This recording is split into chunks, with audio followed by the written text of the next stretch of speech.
Hey, what's good, everybody, man? What's up? 101 episode 6 coming to you live from London. What's good, people, man? Just want to introduce Ebony to the mix and How you doing? Tony C to the mix. My phone's blowing up on me, so I'm just going to put it on silent. Hold on there, peeps.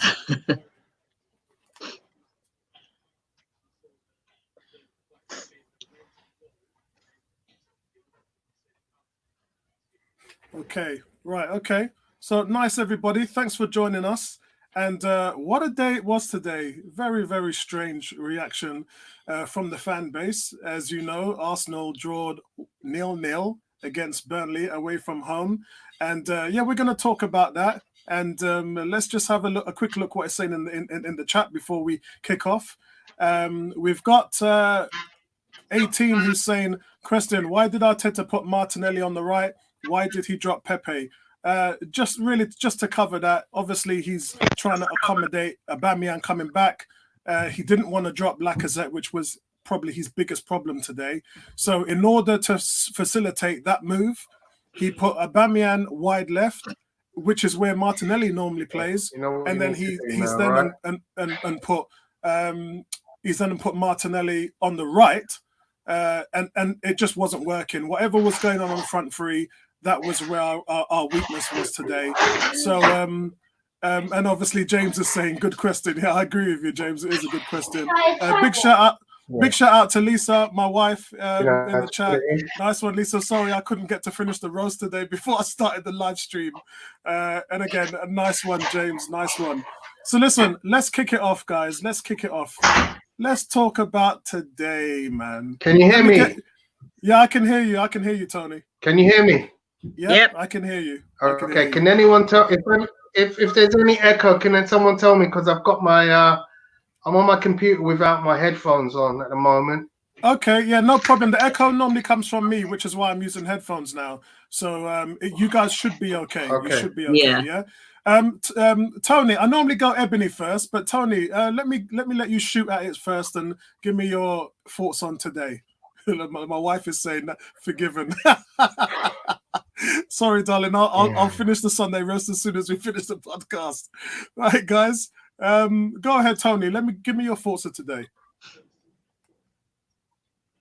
Somewhat frustrating, of course. The fact that we didn't take advantage of the opportunities we created, because we did create opportunities. There were some clear one-on-ones, but for better, we could have took one or two of them. Would have been a different kettle of fish. I always want to think of things positively. You know, again, we were strong in a number of areas on the pitch. There were some strong performances. I think Arteta did get it slightly wrong with the formation. I did want to continue because I think he was doing something with Saka. I think that was disrupted by moving Aubameyang over to the left and then shifting Martinelli over to the right. I was slightly disappointed. I've seen. I would have kept Pepe and dropped Lacazette, who quite clearly is suffering from a huge confidence. There's something going on with that. And he quite clearly, for me, is in need of some kind of rejuvenation too. So I Pepe, Martinelli on each flank with Aubameyang at top. Yeah. Defensively, we were pretty strong. Again, playing out from the back seems to be an Achilles heel for us, and I don't want us to continue doing that. But yeah, I'm pleased that we kept a clean sheet at the end of the day. Yeah, and playing out from the back, they didn't have too many woo-ha moments today, and one can only draw a positiveness from that, because normally we've just looked like an accident waiting to happen. But I'll definitely go along with your points. Before I get my say, I'll just let Ebony jump in and give her 2 cents. Ebony? Yeah, I thought defensively we were on point. And as I said before we came on air, I think that we're getting harder. We're becoming harder to break. Thanks, Lisa. Yeah, go on, Ebony. She's killing me. My wife is killing me tonight on live stream. Yeah, go. But yeah, we're becoming harder to break down, which is only one step in the right direction. Yes, we did waste some opportunities, but we had more of the ball in the first half. In the first half, we were all over them, but we just couldn't kill off the chances. And I agree with what a lot of people have said. You know, why is Lacazette starting? If you have a player that's just not at the races, and I don't mean that in a disrespectful way, and as Tony said, there may be, I don't know what's wrong with him, maybe there's something in his personal life that he's not actually speaking about, which is fair enough. But if he's not playing well, if he's not firing on all cylinders, he needs to be dropped for a while and have some coaching to get himself back on point again. But you know, I thought we played pretty well. Mustafi had a good game as far as I'm concerned. I don't normally say that about Mustafi very often, but I thought we were, particularly in the first half, we were all right. We were excellent. It's just that we just didn't put our chances away. Yeah, and I just want to top that up by saying, before we go into the fan, what the fans are saying, it's an anomaly today, because we find ourselves still as a club expecting to go to places to win. And so half of that starts from the fan base. I mean, today on Twitter, some of the stuff that I was reading was unreal. I'm like, guys, remember, this is Arsenal. This is a team that's got 2 wins in the last 17. What on earth are we on? I mean, the fan base didn't necessarily go into fan base today. And big shout out to Stan and Arsenal. I was on their podcast earlier on today, and it was really just like me just giving my thoughts, saying we need to calm down. We need to remember that a few managers have been sacked because this stuff hasn't been working. And this guy's not even 10 games into his Arsenal tenure. Arteta is just getting his feet wet. He ain't even been a manager before. And what he's doing is solidifies the mentality of the team. He solidifies the defense. Remember, every week I kept saying, I want Unai Emery to fix the defense. I just want him to do one thing, fix the defense. He never did. Yeah? Arteta comes in. Our goal let-in average has gone down from 2.16 to 0.96. So we're averaging letting in less than a goal a game. So as far as we're concerned, yeah, the defense looks good. It looks tight. It looks composed. If you take out the mistakes, yeah, we're doing pretty well. And today, Mustafi didn't make any mistakes. We were solid at the back. James, big shout out to James. James also agreed by saying, you know, he agreed that we played well there. But as T said, with Tony, as far as going forward, it was a concern. And the biggest thing today that got me was the team sheet. Normally, Arteta's been able to bang the team sheet out. He's been able to bang it out. But today, it looked like Freddie Ljungberg chose the team sheet. I looked at the team sheet. I was like, "What's this brother on?" I mean, really, that stings alarm bells. But I have to say, the fact that we dominated the first half and we should have been 2-0 up. That's that's. I'm talking about the team sheet, but in retrospect, the team sheet worked because we dominated the game. Yeah. And the only reason why we had a major setback, which James covers again, nice one, James, is Saka's injury really hurt us. It unstabled the team. It disrupted our balance. And I can't really say anything other than that. We didn't recover from that. Xhaka went into the left back position. It was never working at the front three. Some of the service they got was brilliant. And I'm going to talk about the service before everybody starts shooting off about some of our players. Number one, Ozil, 5 chances created in the first half. Don't blame him when people can't finish their chances. Yeah, he's been doing it. I've been talking about this way back from Everton, the Everton game when we drawed. He put 2 on a plate for Lacazette and Lacazette fluffed it up. Don't bash Ozil because we're not winning. It is not. This is a team effort. And right now, this team is struggling to score goals. Yeah. I think it's, and we're talking about the personnel. Arteta's having to deal with the personnel. And Hacks makes a point. Hacks is saying we need 8 or 9 signings. We probably we'd probably be winning the league with that doesn't matter signings. But I think 4 or 5 would definitely put us in the right stead, because this just not working at the moment. But listen, give the man Arteta props. This team is looking solid. We have right now not been beaten in 6 away games. The problem that was cursing Wenger and cursing Emery is not cursing Arteta. We're unbeaten in 6 away games. So for me, today was all about when Saka came off, the disruption to the team, the imbalance to the tactics, and I kind of thought that was a test for Arteta. But the fact that he's never been a manager before, and this is less than 10 games in, yes, I challenged him to that, and maybe he didn't get it right, which I don't think he did in the end. But let's not chastise him for that. I'm sure he can take a few things away from today, thinking he should have done things better. The Lacazette thing just isn't. The team's being disrupted because he's shoehorning in that Lacazette and Aubameyang partnership, and I just think at some point you have to deal with that. And I think Arteta's going to look back at the film and think, my God, maybe if Nketiah was in there, we would have had a different result. Maybe if Aubameyang played at the point at the anchor, we would have had a different result. I think those lessons are going to be dealt with. And really, again, James is saying our attackers should be finishing at this level. And yes, they should. It's what should be happening. Don't blame Ozil. Yeah, don't blame the guys who are providing. Saka's got 7 assists. Yeah. Saka's got 7 assists this season, and when he went off, we just looked broken. Yeah, I'm sick and sorry, I'm sick and tired of people blaming Özil as well. Özil is a provider. That's part of it. That's his job. Yes, he'll make a couple of runs, but really and truly, that's part. His job is to provide. Okay, and if he's putting it to you, if he's putting it to a player on a plate to a player, and they don't finish. The first thing that a lot of our fan base do is, oh, it's Ozil's fault. Well, no, it's not his fault. It's the person who couldn't do the finishing that's their fault at the time.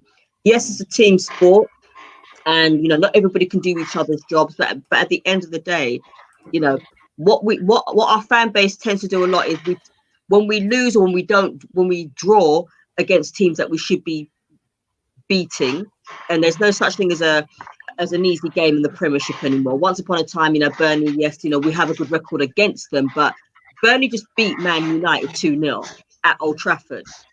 So I think a lot of our fan base forget that. Burnley are not a rollover team. They're actually quite a good team. They're quite defensively sound and very physical as well. That's what I'm saying. They've just come off the back of beating Leicester and Manchester United. Exactly. They've come off the back of that, and they're at home. Yeah.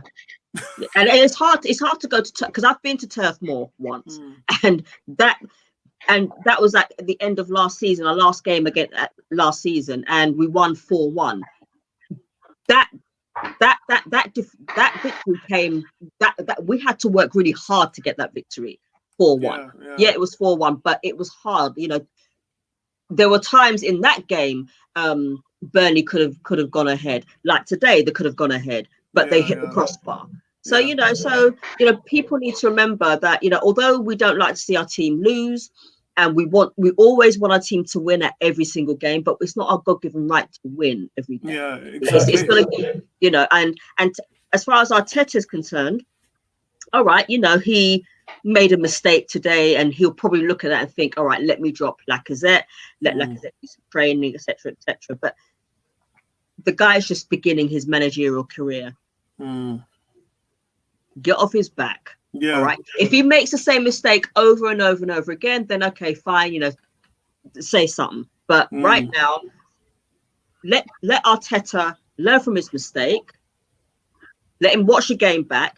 Let him pick out a few bits and pieces that people need to work on, and then we can go forward again on our next game, which I believe is Newcastle at home. Yeah, true. I mean, there's some good points. James is saying Ozil's a great player. Yes, he's had some off games, but we can't give him crap if he's doing his job. And listen, James, that's why he was brought into Arsenal. That's why Wenger brought him in. Wenger brought him in to create chances, and that's what he's good at. He was good at that all the way through. The only person that had created more chances than him in the last 3 years, and remember the last 3 years he's had instabilities with Emery, etc. The only two players is De Bruyne and Eriksen. And Eriksen's not here; he's gone to Inter Milan. You know, when Unai Emery shut the door on Ozil, Arsenal fell into a tailspin. They were worse with Ozil, and he had to bring Ozil back into the team. Yeah, so let's think about those things.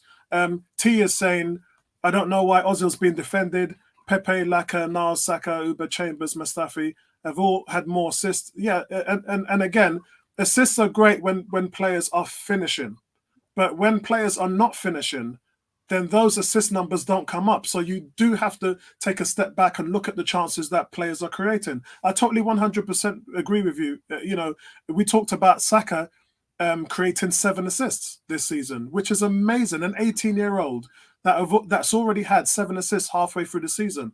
And Ozil doesn't have those numbers. But when you look at the fact that three chances should have been put away today from Ozil's chances. The long ball that David Luiz played to Aubameyang in the first 5 minutes, that should have been buried. Xhaka put the ball on a plate over the defense to Aubameyang again, and Aubameyang didn't finish that one either. So, you know, again, and Xhaka's a player that I don't rate creatively, and today he showed me something by the quality of the balls that he was putting through. If the strikers are not doing their jobs, you can't blame the people who are providing the chances created and doing what they're supposed to be doing. So, you know, T says he's in a decline. Yeah, I do believe. Look, he's 32 years old. There are players that you can facilitate to do a better job defensively and press the front three. There's no doubt about that. Number 10s and the lone Heskey Giroud type striker are aging in this common game. Those things are being phased out. But he's still a weapon if you use Ozil in the right way. Let's take a look. And James, Laka needs to be dropped for the next game, 100%. What would you do, Tony, with Lacazette at this point? Well, I mean, I've got to give credit to Arteta for sticking with Laka, because he clearly is lacking some confidence in front of the goal right now. But what he's lacking, he's not lacking effort. He's trying. He's working hard for the team, and sometimes that goes unrewarded. When you make lots of effort and you create opportunities, or you chase after balls with nothing going on. But quite clearly, right now, with all our back up working, I think it's time that you give him a rest. Now, it's just weird. We now got a 2-week break, so he's gonna have that. He's gonna have that break. Everyone gets that break, so it will be interesting. This happens at the start of when we come back at home to Newcastle. Yeah, because they're going to Dubai. He clearly shows something in training. Yeah, he clearly shows something in training, which is why I think Arteta keeps playing him. But sometimes we've seen this before with strikers who go into droughts, and then you just have to keep playing them, or you drop them, and then that kind of exacerbates the problems psychologically in the player's head. So I'm not really sure that there's a clear answer, but what I do appreciate is that maybe he does need a break, which he naturally gets for 2 weeks now, and we see how he comes back. And obviously, the only person who's going to know is training. Yeah, that's true. And just to touch on what you're saying there, the thing with Lacazette is you have to realize, watching the game, scoring goals is the only thing he's not doing, because he's doing everything else well. He's working hard. He's running the channels, not running the channels the way I would like him to. He definitely isn't running the channels like Nketiah. Nketiah, as far as I'm concerned, is much better in terms of movement into the box than Lacazette is. That is for sure.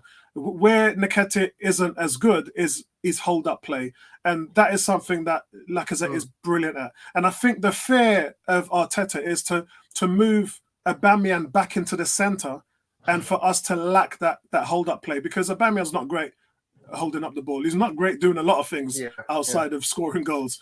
But I think that Arteta wants to keep that there. But my problem is you can do that with Martinelli. I've seen Martinelli play and hold up the ball and bring others into play. You can do that with Martinelli. Can play anywhere across the front line. You can play him at the point, the left, the right. You can do so much different things with him. I just think that Nketiah and Martinelli is offering you some options. And I think when a guy goes 9 games without scoring, you got to make a decision. As Tony said, you've got to keep playing him until he starts to get his confidence back. Or you've got to say, look, mate, it's not happening for you at the moment. I'm going to put these guys in. And you know what? We'll bring you on after 70 minutes. Putting someone on the bench is not all bad. It really isn't. It means that you can come on after 80, 70, 60 minutes and then provide that intensity and the hunger and show me what you've got in half an hour. Show me in 25 minutes why I shouldn't put you on the bench. Do you understand what I'm saying? And that's and that's what I would do with him right now. I personally would do that with Lacazette. I would bring him on at 65, 70 minutes and I say to him, right, you've got your chance now to prove to me why you should be starting. And that's where I would leave that with him. James and T are both agreeing and saying that Laka should be dropped. Yeah. What's good, Arsenal fan circle? It was great. Big shout out to you. If you guys are not subbed to this guy, sub to his channel. He also runs podcasts as well, which I was a part of earlier on today. So definitely hook him up, give him a hookup. Big shout out to you. But guys, seriously, let's have a look at the player ratings for today. Yeah, let's have a look at what these guys are going to be given for the whole fan base. Now we're going to start with Leno. Ebony, you go first with Leno, and the guys in the chat, can you put down your grades for Leno in our player ratings, please? Tell me what you would give Leno. I give him a 7. I mean, he didn't have a great deal to do. However, and he does this every game, and I say this every single time I speak about Leno. He needs to stop dawdling around the ball at his feet when he has Burnley players or any player from the opposing side in the box. He did that about 3 or 4 times today. Maybe I've lost count, but he did that too many times. I'm sick and tired of it. Like I said, he has the potential to be a great goalkeeper, but he needs to work on his delivery. He needs to work on his distribution. And, if he's going to play from the back, he needs to know when to kick it out and when to throw it out. 7. Yeah. Tony, what would you give Leno in goal today, mate? I'd go the same, to be honest. For the same said, I think his distribution sometimes is a bit slow because, I just kind of think you can be the instigator of so much more attack if you distribute very quickly. We've got players, on a couple of occasions, we were, out of our own area into their area very, very quickly. And we've got that in our makeup, especially with guys like Ozil. You can't give a guy like Ozil all that time, the defense to set. He wants the ball nice and early. Give it to him nice and early so he can deliver something nice and early. And another point, just going back very quickly, something that we have to bear in mind today. Burnley are probably one of the most physical teams we will face. Oh yeah, and, did you see me brock up Lacazette a few times? He broke him up a few times. Yeah. When you were saying about playing Eddie and Martinelli up front, I think one of the reasons that potentially Arteta played Laka up front is because those guys are boys in comparison to some of these Burnley players, and they would literally be eaten up potentially. Yeah. I give Leno a 6, and he nearly got caught out earlier on, and he responded well to a few things. He had that punch on Jay Rodriguez's shot, which was a brilliant shot. I thought I was going right in the back of the net, and he got down low for a 6'4" goalkeeper. Hitting the ball on the ground is always a problem for keepers of that stature, and he got down low and well and fast. And the only problem was he was just a bit shaky in distribution, which I've been knocking him for the last few weeks. He also, there was a corner that was played to the back part of the post, and he got up really well there and judged that. So I'm giving him a 6 today. I'm giving him a 6. So let's move on to Hector Bellerin. Ebony, what would you give Hector Bellerin? Guys in the chat, what would you give Hector Bellerin? I think he did okay. I'd give him a 6. For me, he didn't really put that much of a foot wrong. But I felt, as he was running, it was as if he still has that injury, or he's not overcautious, because you can't be overcautious, but he was cautious about his injury. Yeah, made a couple of good moves. 6. Tony? I'm gonna go 7 again. Didn't do a huge amount wrong. As you know, we got a clean sheet. That's normally a recipe for an 8 and above from any of our defenders. So from that perspective, that's where he gets most of his marks for defensive work and being part of a team that kept linked up quite well, as we expect. But I think he is still finding his feet. He's still finding his full match. He had one opportunity, I think, where he could have, scored a similar goal to the one he scored against Chelsea with the left foot, and Lacazette was waving to say, "Pass me the ball." Yeah. But I'll go with a 7. Okay, yeah, I've gone for a 6 as well. I thought he was very conservative in the first half. He barely crossed the halfway line, and in many ways that's a good thing, because that shows discipline. But however, he didn't provide an option. All of our penetration was coming down the left. It was coming from Saka, the left side, and Bellerin didn't do anything on the right. In the second half, he decided to get down the right, especially when Saka came off the field. Everything was left to Bellerin, and then he had that chance that Tony was talking about, where he should have squared it to Lacazette, who was open. Mind you, he didn't probably chance it to Lacazette because he thought Lacazette was going to fluff it. So that's probably why he went for the shot. And after that, he had another chance, which he put into the box and nobody really got on the end of it. I thought he had it okay today, so I'm going to go 6 with him. I'm going to go 6 for Hector Bellerin. Mustafi, the serial offender. Guys in the chat, what would you give the Mustafi? Ebony? I'm going to give... Right, for the first time in a long time, I'm going to give Mustafi an 8. I thought he was immense today. I don't, he was awake for the first time in a very long time. No, he defended well. I can't really say much more than that. He held his guard well. He defended well. I thought he was the best of the central pair today for me. But yeah, I mean, this is the Mustafi that we've been crying out for a very long time. This is the Mustafi that we that won the World Cup in 2014. Have to agree. And and that's the kind of defensive performance I want to see. I want to see a defender, as soon as a forward player is coming on towards your goal, you're stopping it. You're stopping it dead in its tracks. And that's exactly what he did for me today. So he gets an 8. Yeah, Tony? I don't get so excited about Mustafi, in all honesty. I think he slows down play quite a lot. I think he takes a lot of time to distribute the ball. I really have an issue with both our centre backs in terms of their distribution and the speed at which they do.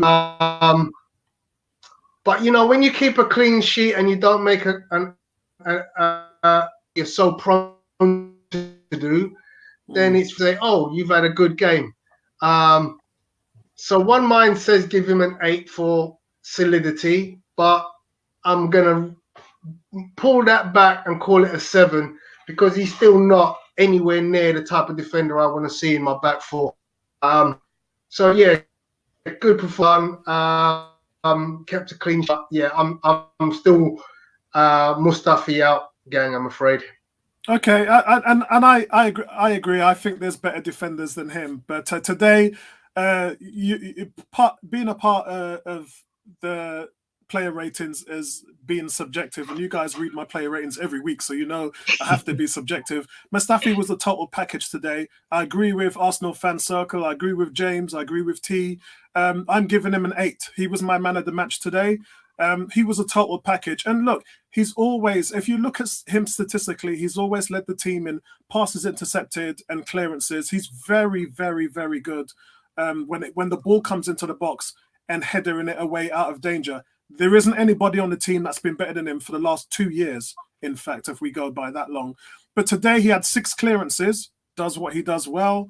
He had 2 vital blocks. One of them was in the last 5 minutes where he got down on the left elbow and blocked a shot with his feet. And that was a crucial block. His distribution, he had 2 passes in the first half that absolutely split the midfield. He got it right through the gaps in the midfield and just completely nullified the Burnley's shape. Really, really happy to see that. But as I said, we've seen spots of things like this that happened before. The problem with him is he switches off. Yeah. And he didn't do that today. Will I trust him next week? Hell no. Yeah. But the fact is, he did well today. He made no mistakes. So for me, big props to Mustafi. Yeah. You want to trust him against Newcastle? No, I don't think he'll play against Newcastle. I definitely think. I mean, look, Socrates is a better defender than him. The problem with Socrates is he's got the worst distribution in the team. Out of all of our central defenders, he cannot. He is a deer in the headlights when it comes to playing out from the back. He does tend to switch off at times and wanders and dawdles just like Leno. But yeah. And that's where I think that the manager has a problem with him. As Arsenal Fan Circle is saying, trust must be earned. And I don't think that Socrates has that trust with the manager back. And then obviously we've got Pablo Mari, who is itching. He could have played today, but Arteta did say to him, look, I want you to see what the game's all about, the physicality, and I want you to see it firsthand. So he was watching today with great admirations of joining David Luiz in partnership. And look, you guys know me for years. I've been talking up the truth, which is Rob Holding. I don't know why Rob Holding's not playing. Whatever's happening in training in the week is not giving Arteta the mindset to start him. He was our best defender in our unbeaten run last year, and I don't know what's going on at the moment. And I'm hoping that works its way through. Whatever he has to do. Same story with Pepe when Pepe was on the bench, and Reece Nelson. When Reece Nelson comes back. that was a guy who was starting in front of Pepe. Now he's having to play second or third fiddle to Martinelli. So these guys have got a lot of work to do to let the boss know that they deserve to be in the first 11. And there's nothing wrong with that at all. I'm as I said, Mustafi, 8 out of 10 for me, man of the match. And we're moving on to David Luiz. David Luiz, Ebony. 6. Okay. He wasn't as good as Mustafi, but again, I felt that he made some decent clearances. I just felt that he was a bit sluggish. For me, he was a bit sluggish in defence. I'm not sure if it's because he's tired. I'm not going to say it's because of his age, because that's just not fair. No, remember, he's just come off a 3-match ban, so he's well rested. Yes, fair enough. But today he looked a little sluggish, and maybe it's because he's just come back from his suspension. So he's got to get back up to speed again. But he made some good interceptions today, and I thought he partnered Mustafi reasonably well. So yeah, but Mustafi just tips him a bit over the edge for me. So 6. Tony. So bearing in mind, I marked Mustafi a 7, a restricted 8. I'm going to give Luiz a 6. Again, I'm not a great Luiz fan. He does a job. He's probably the half of the 2 under normal circumstances centre backs. But for me, next season, I don't expect to see a great deal of David Luiz or Mustafi or Socrates. Looking at Saliba, hopefully Pablo Mari, and Holding as first choice centre backs, and then the rest can see who can make number 4. And including Tony, Callum Chambers. Let's not forget Chambers has been our best statistically, our best centre back this season. So exactly, yeah. Yeah, and then you've got Mavropanos coming back as well. So there's going to be a lot of competition, which is healthy. But I think that we're in with Murray and Saliba is going to make our defence potentially a lot better than it is now. So, yeah, 6 is my best mark for David Luiz today. Good. I'm going with a 7 because the one thing that he's been doing since Arteta's taken over is he's been our main distributor. So when the ball comes out of the back, he's the person that facilitates the movement and the motion of the midfield. And it's his balls that go through. And let me tell you, in the last 4 games that he played before he got banned, he was brilliant playing out of the back. His distribution, even today, that ball he played over, it was a 60-yard ball he played. It went straight over the shoulder of Aubameyang, and Aubameyang was one-on-one, and he fluffed it. Yeah, it's that for a player of Aubameyang's ability, that should have been in the back of the net. But you can't blame David Luiz for that. The ball was fantastic, and I noticed after that they didn't press us as hard playing that from the back. They kind of sat off because Burnley then thought, hold on, if we're pressing them and David Luiz is going to do that to us all day, we need to be careful. They were very mindful of his distribution. Again, what he did to Chris Woods today, he nullified. Chris Woods never had a hamper on goal. He didn't ever sniff a goal. He was tracking him when he made runs. David Luiz pretty much stomped him out of the game. It was a good game for him, and he's been solid ever since Arteta took over. He's been half the player, and a lot of that is, less is more. He's been trying to do too much, and that's what's been making him scraggy. He's playing under control now. He's playing in the system. He's doing his own thing and mining his own position rather than trying to help somebody else's, and it's making him a much better player. So, yeah, for me, a solid 7. Saka, guys, where are we going to go with Saka? I'm going to give him an 8. I hope the injury isn't too serious, but the fact that Saka, the speed that he has down that left flank, gives me hope that he can solidify that position until Tierney gets back from injury, and even then, when Tierney comes back, then he'll go into his correct position, which is in the middle of the park. But I thought, again, the fact that he controlled that left side with ease, it was as if it was just like nothing to him. I'm going to give him an 8. Yep, Tony. And just on that, look, I just want to say,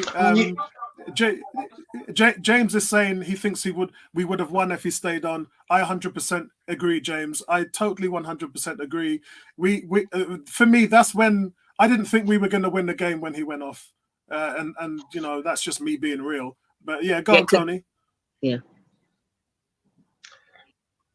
So yeah, I mean, the kid just excites me. He's a wonderful. His mind is always, making the right decisions, not, making wrong decisions. So I'm going to give him a 8. Nice. And I think, yeah, with him for the full 90, I think we would have been possibly able to unlock even more. Yep, and Amerlin makes a good comment in the chat by saying the players finishing has let Arteta down since he's taken over. This needs to improve if we are going to salvage something in this season. 100% agreed, my brother. And listen, if you've seen my videos that I've uploaded, I've talked many times about that Ramsey type of help that this team needs. We need more effort from the midfield, making late runs into the box, helping the strikers, because it's not just on them to provide goals. Goals is something that the team should provide as a whole. And I think at this point, we really need to see the players in the midfield stepping up and helping these guys. And that's why today, being away at home against Burnley, physical, I probably would have as I said in my preview that I uploaded to YouTube, I would have gone with Sabalas at the number 10, simply because I know he gives us that little bit more steal and he gives us that little bit more chance of scoring. I would have gone with him. But yeah, big shout out to you, my friend. I've given Saka a 7.5. He dominated the left-hand side. He cut back in defence and was accountable there on the back end as well. He's adapting so well at left back. And when I talked about Kieran Tierney in my weekly video that I shot, I said that he's actually been playing better than Tierney. And in my opinion, he is. Look, no account of an 18-year-old getting 7 assists halfway through the season. He's on course to get 14 or 15 assists from the left back position. That is as dominant as any left back in the league. I think if Saka had stayed on, he probably would have ended up scoring a similar goal to the one that he scored against Bournemouth this weekend, where he just down the side whipped it across. Yeah. So for me, I've gone 7.5. He probably would have been my man of the match had he stayed on. Yeah, let's be fair. If we won the game and he stayed on, he would have been my man of the match. So yeah, so that's it. And Arsenal fan circle has said some games were efficient, such as Chelsea away, 2 shots on goal and target. Yeah, and that's actually a good point, because today we've been holding. Remember when we were letting teams have 25, 30 shots on goal? When Unai Emery was in power. Since Arteta's taken over, that number has probably averaged around 12. And today it was 15. We allowed 15 shots, only 2 on target as well. And Arsenal themselves had 13 shots and 2 on target. So as far as the finishing today, it was poor. It was awful. But we just need to finish. We've got these so-called world-class strikers, and they need to hit the back of the net. That's really where we are at the moment with them. So listen, let's move on to Xhaka. What would we give Xhaka marks out of 10? Ebony? 5. Maybe it's just me, but kept on rolling on the floor for 5 minutes. Maybe that's an exaggeration. And he got his serial yellow card as well today. Yeah, I mean, the type of Xhaka that I want to see is the one that's been playing recently under Arteta, and that's the one that protects the back 4 or 3, and has a great relationship with Torreira. Today, yeah, he did okay protecting the back 4, but for me, he was a bit rational today. So that's why I'm giving him a 5. Yeah. And again, Tony, go on if you can add to that. Yeah. Okay. So I'm one of them. I'm not the greatest Xhaka fan. He's had his reintroduction back into the team. He's had some outstanding performances. Today was not one of those, but look, he did a decent job getting back position when Saka went off. So I'm going to give him a 6. For me, 6 is a great mark for him. It's a solid consistently game over the last. It's a solid game, yeah, and I have to agree with that. I've gone for 6 as well. I talked about those 2 chances Aubameyang missed in the first 10-15 minutes. The first long ball was from David Luiz. The second one was a lovely floated chip over from Xhaka. And when people talked about, he's a great passer, nigga, I challenged. One of the first videos I made at the beginning of this season was about Xhaka. And that video, I remember, I listed every single player's statistics on the screen, and Xhaka's was the worst. And it was passing accuracy, assists, chances created, through balls played, everything. He was at the bottom of the pile. And when I saw that pass today, I was like, well, where's that been? This guy is supposed to have that in his locker. The ball was such a beautiful... We haven't seen that in it from him in such a long time. But we saw that today. He was solid at the back when he had to slot in at left back, and he was solid there. He was backtracking. He was playing his angles. He was sitting off 5 yards, giving the winger time to sort of close that gap, and he's just been pretty solid. And again, look, I'm going to make the Xhaka thing very, very clear. I don't respect the guy because of what he did at the Emirates in front of the fans and what he said. He had never officially apologized for that. So I'm going to hold that grudge to him for that. But at the end of the day, if he plays well, I'm still going to say he played well. But for me and him have got beef when it comes to what happened at the Emirates that day when he told the fans to F off. I'm never going to forgive him for that. So, you know, that's where I am with him. And a lot of fans are left all right with that. But, you know, that's just where I am. But today he did well, and he gets a 6 from me. Yeah? Guendouzi, Ebony. Guys in the chat as well, thanks for your input. Let me hear what your views are on Guendouzi. Okay, now, this is where, when Guendouzi plays alongside Xhaka, it's not, for me personally, it's not a very good combination. Some people in the chat room may disagree. You guys may disagree as well, but it's not a very good combination. You know, Guendouzi plays best when he's with Torreira. And they both play well when they're with Xhaka. But for me, you know, again, he was slightly sloppy in his play today. But he's young. He's what, 20, 21?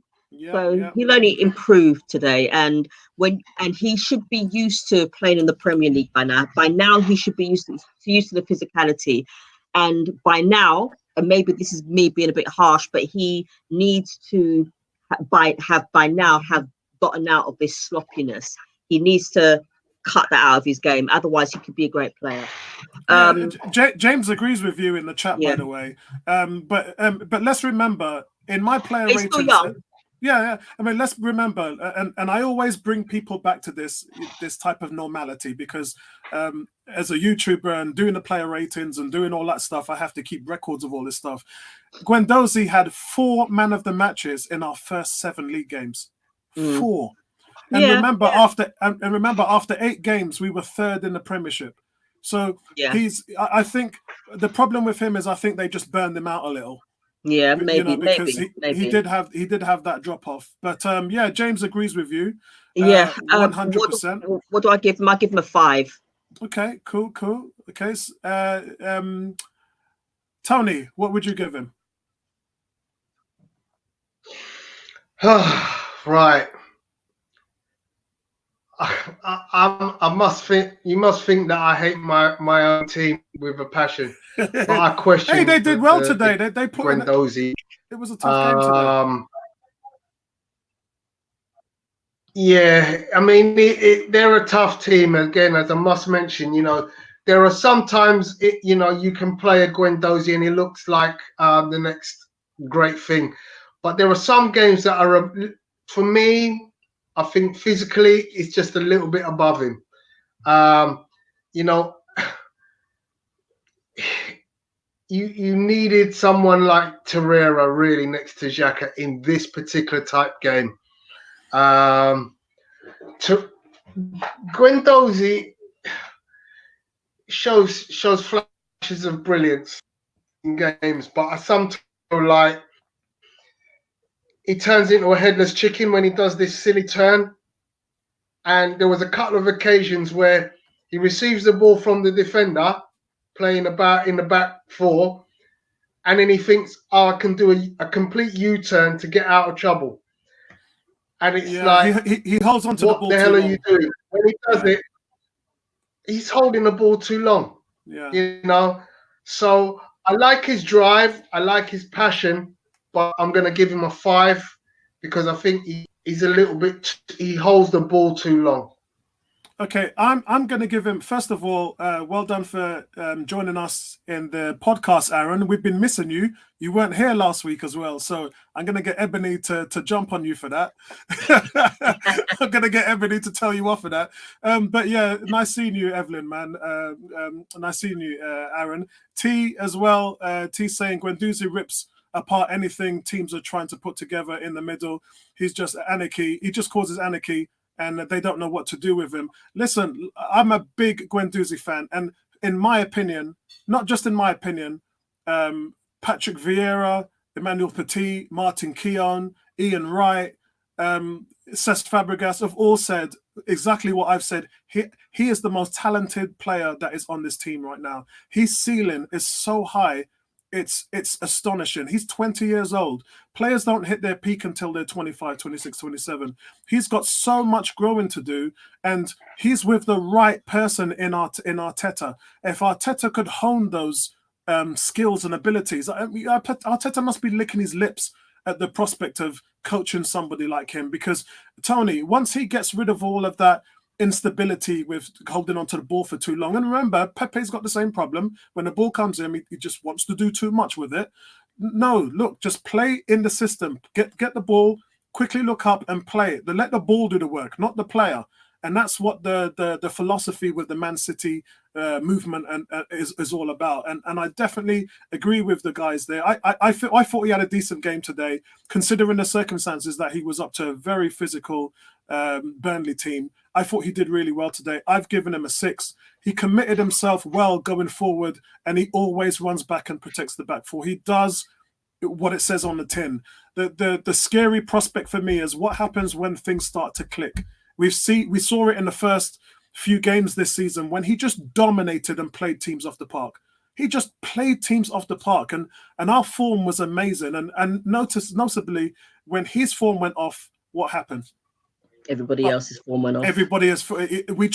Everything just capitulated, and our form went down, and then they benched him. Remember, they benched him for a few games. That was in the Sheffield game when things started going wrong for Emery. So everything had a domino effect. And listen, we can build a team around this guy. He is going to be an absolute star for France, the national team as well. And he's going to be a main. I was even arguing at some point he should have been made captain this season, because maybe I was a bit premature, but he's definitely future. Well, he has actually performed like a captain, and Aaron, go on. And he has actually been one of those players, particularly early in the season, where he's like, wow, I'm like, wow, this guy's got leadership skills. But all he needs to do is he just needs to hone down the silly turns in his game. That's all he needs to do. Maybe he needs to go into the gym and put on a bit of muscle. I don't know. Maybe not. But, and he will. Lauren Koscielny was lighter than him when he came into the league, and Wenger done a lot of work in the weight room with Koscielny. But I definitely agree. Definitely. Kez, man, Kez, what time you call this? Man? I'd be interested. Maybe this is the. Yeah, go on. Nice one, Kez. Good evening. Go on, I would be interested though. So I was going to say, I'd be interested to see where Guendouzi is in a few years' time. And the thing that I like to do is compare apples with apples, pears with pears. What great player, present or past, would you say Guendouzi is most likely to turn into? I remember, the reason I say that is I remember when everyone was saying how great a player Joshua was. And I was saying to people then, I don't think he's as good as people are saying. I think he's a sort of interplayer, not in the mode of Iniesta, and he's not like your marauding Stevie Gerrard or Frank Lampard, and he's not a defensive master like Makelele or, Kante. So I was always struggling to when you say all these wonderful things about a player, what is that player's ceiling going to actually look like? And I'm very interested, and maybe a conversation for another time. But I always like to have a discussion with people.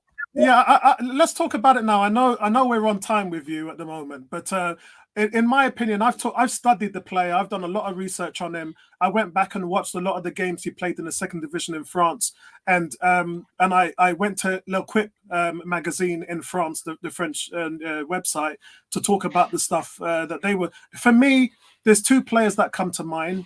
One is Luka Modric, and the other one is Michel Platini. He's just these players that controls the whole tempo of a game in the midfield. He sets the tone. He's a box-to-box player. He's not noticeably going to light up the stat sheet, But that's because there always has to be that player that is defined within the team of what the tempo is. And Luka Modric was that player. You look at the goals and assists that Modric has had over the decade. It's not a lot. But then you look what he does in terms of setting a tempo. You know what? Oh God, what's his name?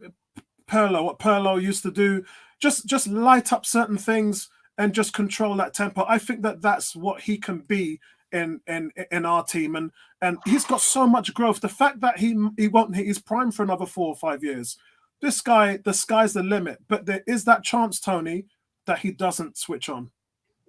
Yeah. There is that chance that he doesn't. I mean, with Aaron saying Matteo is another superstar, but there's a lot more to learn in the central midfield. So he's got plenty of time. For him to adapt in the English Premier League so quick and so young, it can only be good things. Completely agree. James is saying, yeah, Modric is great. And the thing is, Modric never got any accolades, did he? He didn't score goals. He hardly had assists, even when he was with Spurs. But it was just that tempo. Arsenal fan circle was also going with Platini as well, because he's just that guy. He's the brainchild of the team, and he's the cog that makes everything just work. And for such for a player at such a young age to show those qualities, it's very important for Arsenal fans to see that, and they have. He's got so many accolades, and he will get it wrong. He's young. He was 19 when the season started. He's just turned 20. There would be times where he'll get it wrong. But as fans, we need to get behind him and support him and watch him grow. And he was never going to grow under Emery. He's got that chance now under Arteta to be that type of player in the middle. So let's see what happens. Let's see what he does with him. Guys, Martinelli. Oh, now things are going to get really interesting. Guys in the chat, let me know what mark out of 10 would you give Martinelli. Ebony, kick it off. All right. Me, I love Martinelli. If I was young enough, I'd marry him tomorrow. I'd give him an 8. I'd give him an 8. He's that player that as soon as he gets the ball, he's frightening. And you can see that Burnley were just like, especially their defense. They were like, oh my God, let's just run back and try and stop him. But he's unstoppable. And I swear down, if it was a case of him, if he's put up front on his own, or if he's in a front two, he'd bang it in all the time. He can play anywhere. He can play anywhere. Anywhere at the front, fine. But I think he's one of those players that we need to keep, because he will go on to be a great striker. And I thought today, the way he brought players in, 8. Okay. Before I go on to Tony, James is saying Martinelli 7, but it's only because he was on the wrong side. And that's why I kind of downgraded him, because he was completely wasted and isolated at most times. So I didn't really mark him up in that way. T is saying Martinelli was played out of the game and nullified. I completely agree, and my score reflects that for Martinelli. Same thing with Arsenal fan circle. He's saying today out of position. He gives him a 6. And he's saying he's our best player of the year. And not only is he the best player of the year, it's probably the best transfer of the year as well. Aaron is giving him 7 as well. So some good feedback there on Martinelli. Toli, where would you go with Martinelli? I love the kid. Talent. I just love his heart. I love, as Aaron says, the heart he puts in, the fact that he works hard for 90 minutes. So I'm gonna give him an 8. I love the kid, man. I just think he played out of his normal position as we've seen. We see these pictures of Martinelli and Saka hugging after their goals and after their joint ventures down the left-hand side. I just thought, why disrupt that? Because they seem to have an understanding. And those cogs are very important in building a team.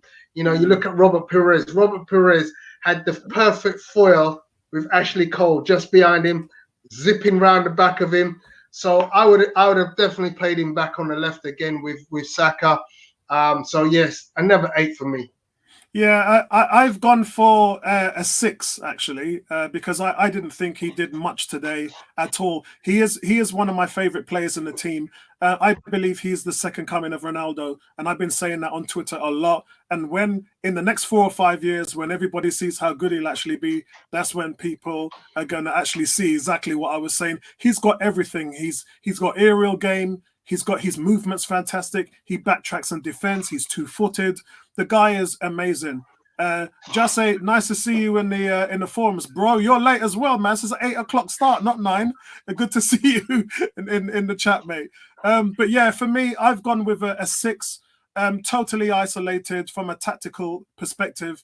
The Arteta got him wrong today, and I just think that, listen, let that be a lesson to you, Mikel Arteta. Don't stick him out there. That's Pepe's place. If you're going to put someone there, make that Pepe's place. If you're going to rotate it, that's why you have Reece Nelson, etc. The guy shines on the right just because of his affinity to move the way he does and cut inside on his right foot. He can cross with the left if he needs to. He's got so much more options available to him as a player. Sadly, we didn't see anything from him today because he was just completely nullified. But yeah, so a 6 for me today. We're gonna move with probably one of the most controversial subjects today, and Arsenal Fan Circle channel, you know exactly what I'm talking about. I'm talking about Mesut Ozil. So Ebony, kick us off with that. All right, okay. I'm gonna give Ozil a 6. I thought he made some very good passes. I thought he laid it on a plate. How many times for Aubameyang? And as I said earlier, that's his job. You know, his job is to provide, and he provides what? And he provided today. What else can you say about him? I mean, that's his job. You know, he's there to play in that number 10. I know that number 10 role is becoming null and void these days, but that's how he plays. That is his primary job, is to be that assistant. And I thought he did that well. So you're giving him a? I'm going to give him I'm going to give him a 7.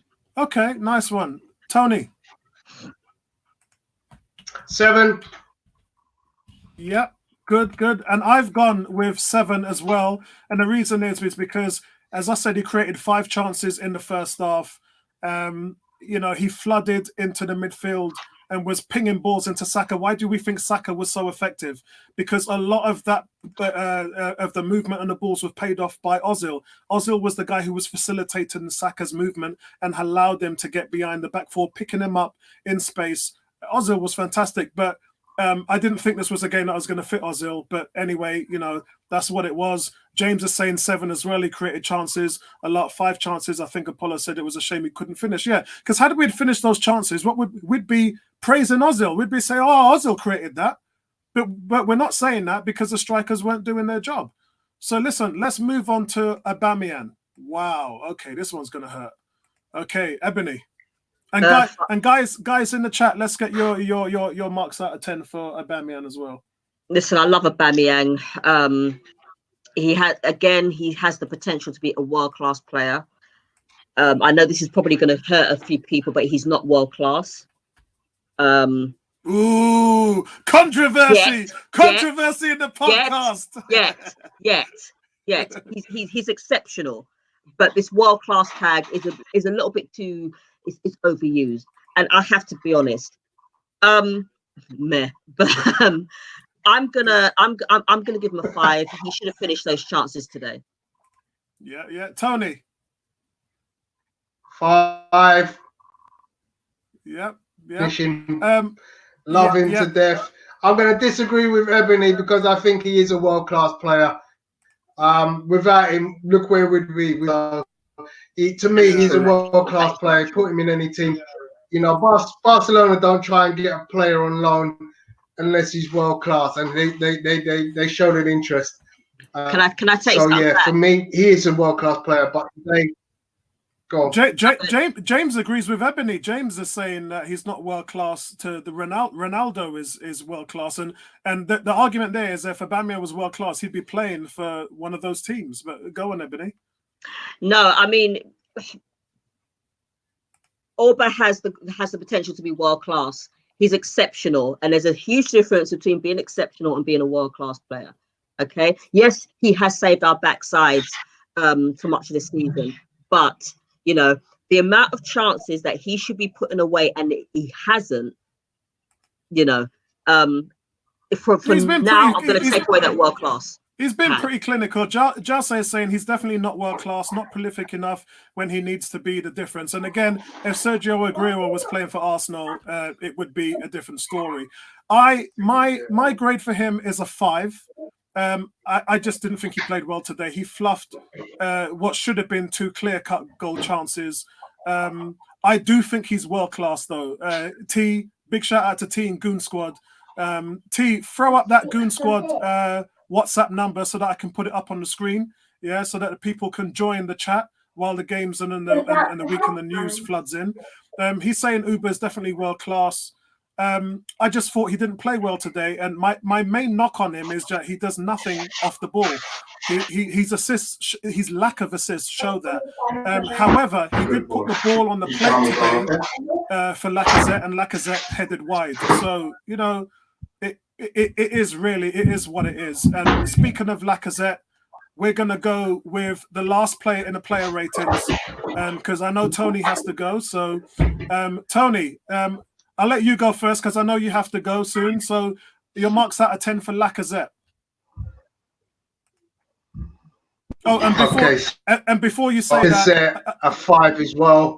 Hold on.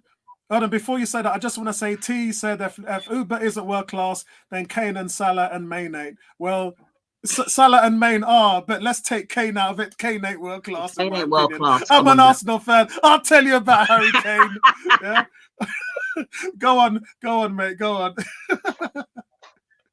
Okay, so I give Laka, unfortunately, you know, he does a lot of hard work, as I say, he's unrewarded for his hard work, but he is clearly lacking confidence in front of goal, and as a result gets a 5.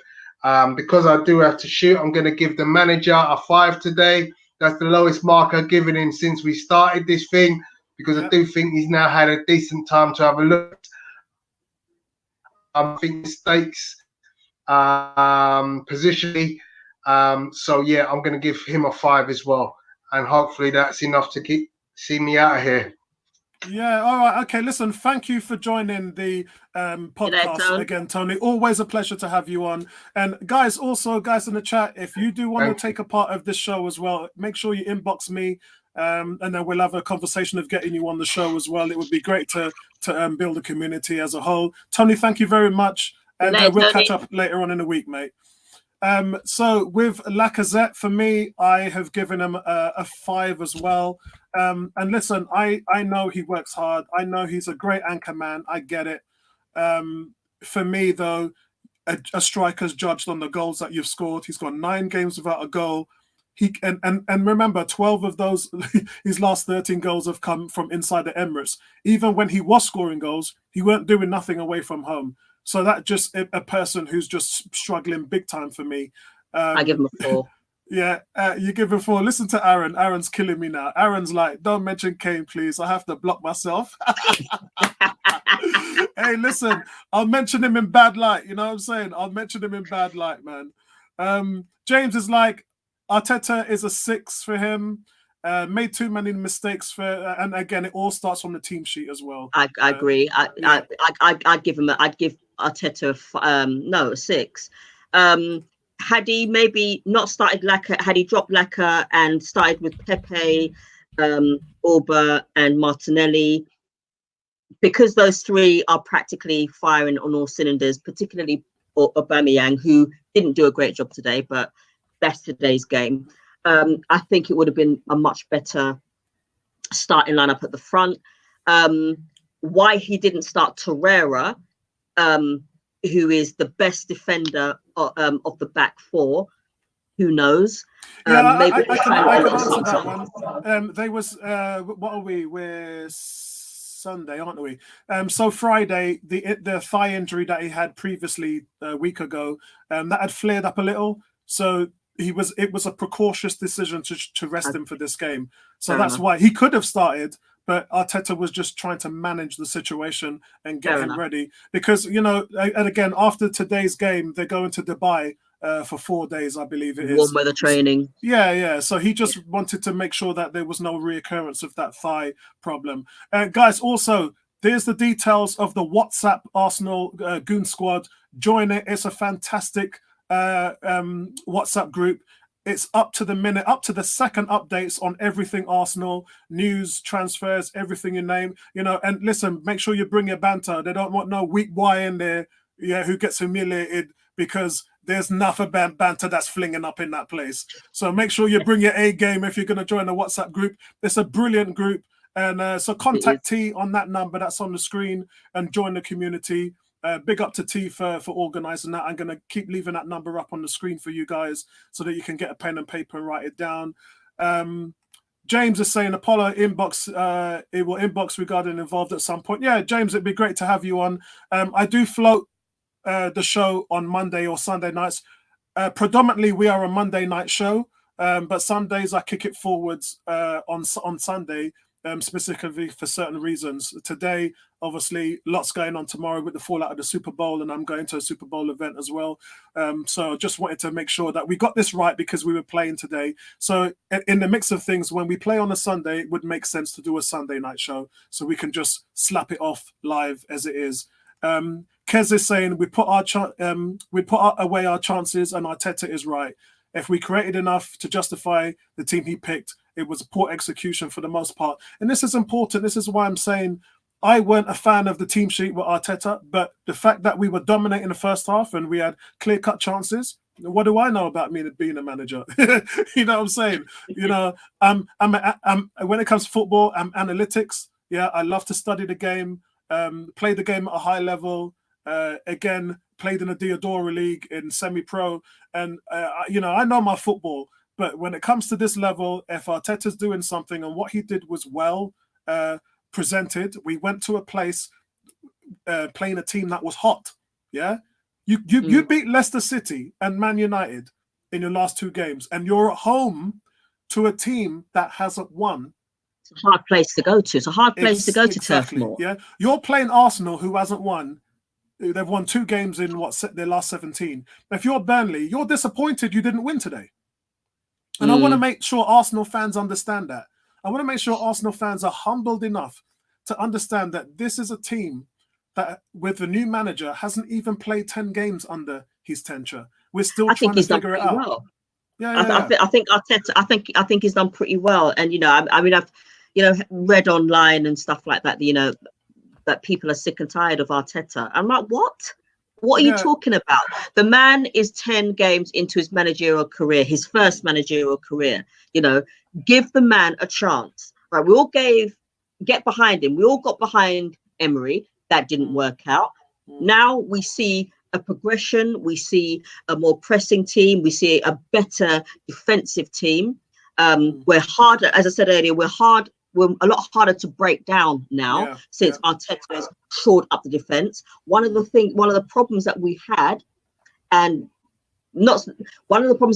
was our defense was absolutely abysmal. Yeah, Wenger couldn't fix it. Emery couldn't fix it. Exactly. And they've got bundles of years of experience. They've got more experience. They've got more experience. Listen, when Emery, you know, Wenger won 17, 18 trophies. When Unai Emery came in here, he, over the last 5 years, he won 10 trophies. He was the most decorated manager in Europe. And he couldn't fix it. Exactly. Now you've got Arteta, who's had experience with Pep, under Pep, and he's come in. He's actually said, right, okay, I have a problem. That problem is a defensive problem. He's immediately identified the problem and he has fixed it. So obviously in training, they are doing something to work on the defensive play, and it's working. And even, you know, as we said earlier, even, you know, Louise is playing better. Everybody's playing better. You know, even Xhaka is playing better, and Xhaka is somebody that I haven't been the biggest fan of for the past 3 or 4 seasons. Even Özil, who I've cussed out, is people playing gave better. up on Özil. Yeah, people gave up on Özil. They said he's done, he's finished, he's washed up.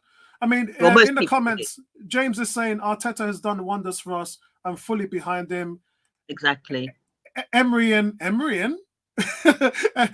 saying he's doing his work experience. Give him time. Yes, he's settling in, and he's bringing those philosophies over to, from Manchester City. Some Arsenal fans, when I was at the Emirates 2 weeks ago, said we don't want to be another Man City. Excuse me. Sorry. I would rather be Man City light or a Man City clone than what we've been through over the last 18 months. Even if we don't spend the amount of money, even if we don't spend the same amount of money as Man City have done, who doesn't want to be in their position right now? All right, they got beaten today by Tottenham. Sorry to swear, but they're still up there. They're still these are about standards as well. And MC is saying it looks very promising on Arteta. He has a game plan, and he has a game plan, my brother. And not only does he have the plan, but he's executing the plan. And we're seeing a man come in who's never managed a football team before, fix defensive issues which have long plagued this football team. And I think it's because he's getting his team, he's getting his message across as well that Emery could not do. Of course, yeah. T is like Arteta is Pep 2.0, Wenger 3.0, and that's what I'm saying. Man City light or Man City clone, I'll take it all day long. Yeah, I'll take it all day long, because right now, when you look at where Arsenal have gone to, we've just died. We are. A month ago, we were battling relegation. We couldn't even see where our next win was coming from. I don't agree. I don't agree that we were in a relegation battle. We were just in a relegation position, but not in a battle, because I knew we'd come out of it anyway. I thought everybody was being a little bit far-fetched. Oh, we're going to get relegated. And no, we're not. and the thing is, things ain't going to be easy. MC saying Ozil worked in Wenger's system. I don't think he fits the Arteta system, as Arteta likes his players to press and work hard. And unfortunately, Ozil doesn't do that. Ozil is, to a point, doing most of that. I think he is. Yeah, which is the reason why he's playing. Remember, Arteta doesn't suffer fools. Yeah, he is not going to put anyone on the field who is not even bought into the training aspect that they do at London Colney. If you're not pulling your weight there, forget being on the team sheet. And so Ozil is showing that in abundance, and it shows in on the field as well. Ozil's pressing and Ozil's putting a foot in. Yeah. T is saying MC spot on. Arteta just needs just being nice because they play together. But it's a lot more than that. It goes two ways with them. Ozil actually knows the expectations that Arteta has, and that's the reason why when Arteta came in, Ozil just switched on. Ozil was like, "Whoa, okay, I know that this guy don't suffer fools. I'm stepping it up," and he's been stepping it up. So as far as that goes, guys, I'm just looking at the banners today. We were going to cover the transfer market. And realistically, there's not much to cover, is there? To just get not really. I mean, everybody. We've signed 2 defensive players. Yeah, we've just signed 2 players that we needed to put bums on seats defensively. If any of you guys in the chat have got something to say about the transfer window, I'd like to hear it, and I'll put it up on the screen and we can talk about it. But initially, as I said at the beginning of January, and as I said in my last YouTube video, I wasn't expecting much, considering that we were running flat as far as financial fair play goes. So if we were to spend money, we would have had to sell. The fact that there was no ins and outs, and we weren't going to move Ozil on or Mustafi or Xhaka, then there was no chance of us buying anybody. The other part of that as well is loans were the only thing that we could do. And we seem to have now, we seem to have a player who's Premiership ready in Suarez, and a player who was the best defensive centre back in South American football. So I think that's a win. That's and also my opinion. And also, if as I've said in the WhatsApp group and also on Facebook as well, if Edu's got something to do with it, then I'm 100% behind it. As far as Sarri is concerned, I mean, he was behind Martinelli. Now he's the man behind Sarri. So therefore, I'm looking forward to it. I'm open to being surprised. I'm open to what's to come. So I'm looking forward to him. Suarez, Again, he's Premiership ready. He's played with Southampton. So, and given that Southampton are playing well right now, and he has had some involvement in that. All right, he's been dropped, but and that's why we're taking him out on loan. But considering that he is Premiership ready, bring him in. Yeah, that's what we need. And listen, let's cover T's question. T is saying, what's the views on the imperative in the summer window? I obviously, and not just me, I think we all, hand on heart, would know that Arteta wants this team in his own image, and he has identified players. Pablo Mari isn't here by mistake. He's here because he worked with Arteta when he was at Manchester City. Yeah. He was at Manchester City from 2016 to 2019 for 3 years. Arteta knew what he was working with. There's a lot of these players that Manchester City has not given a chance to. You have to remember players like Fabian Delph, who's now at Everton. There's a lot of players that have come through the door at Manchester City that wasn't given a chance. Because if you're Man City and you're spending millions and millions on players, then you're playing the cream of the crop, which means you're playing the excellence, which means the good or the very good doesn't really get a chance. And those are the players that Arteta's probably going to be identifying. He'll have his scouts. Remember, Arteta was only allowed to have dealings with the player transfers, which was an agreement, which is why he took the job. It's why he didn't take the job previously before Unai Emery, because they just wanted a head coach. They didn't want someone who was going to focus on transfers. And Arteta basically wanted to be a part of the process. It's really Edu's job as a technical director to find these players, bring them to Raul Sali, and then Raul Sali will sign them off. Yeah. But now Arteta's a part of that process. So be sure he'll be active as far as the players who he wants. So I personally think we're going to see a lot of players moved out. Yeah. And a lot of players coming in. And that can only be good, because then the manager will have a chance to inflict his damage on the Premiership when Arsenal really come into fire for next season. What do we have here? We've got 18 saying great podcast. Appreciate that, mate. T is saying we need Kevin De Bruyne world class. I don't even know how much he'll sell for, but it's triple figures. I know that much for sure. I know that's for sure. We're not getting him. James is saying my point stands. We need more than 2 players who could. Yeah, we do. And I think I was going to say that in the summer transfer window, we need to sign another goalkeeper. I don't know whether Martin. Right, but yeah. I mean, Leno has, like I keep saying, Leno has the potential to be a world-class goalkeeper, but he needs to iron out his. He needs to work on his distribution. Martinez, I think he should be given a chance as well in the Premier League, which is why I previously said that Leno should be dropped. But we do need a third backup goalkeeper. I don't know what's happening to Macy, but Macy will probably, I don't know, be sold. I don't know. Defensively, I think we're fine. We've still got Rob Holding, Chambers, Saliba. Yeah, it was Saliba's coming in. Yeah. We've got the new guy, Sarri. So defensively, I think we're okay. I don't think we need any more defenders. As far as midfield goes, I'd like to see. That's the biggest. Maybe problem. Another. I would like to see another defensive midfielder in case Torreira is injured. And it seems like we don't have another defensive midfielder ready. Well, I don't know whether the under 23s has a decent under 23s. I don't get to watch them much. However, if we are going to buy a midfielder, they would have to be a defensive midfielder to cover for Torreira if and when he gets injured. I think that's our biggest problem. Our biggest problem area is the midfield, because the back force protection and the strikers supply. That's the core of the problem, is the midfield.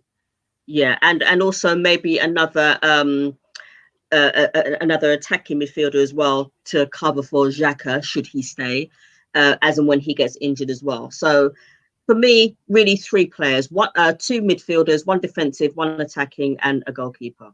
Excellent. So MC is saying Southampton fans didn't seem too upset to let's see Cedric Soares leave, but the Flamingo fans seem to be devastated seeing Mari leave. So we see what happens on the pitch.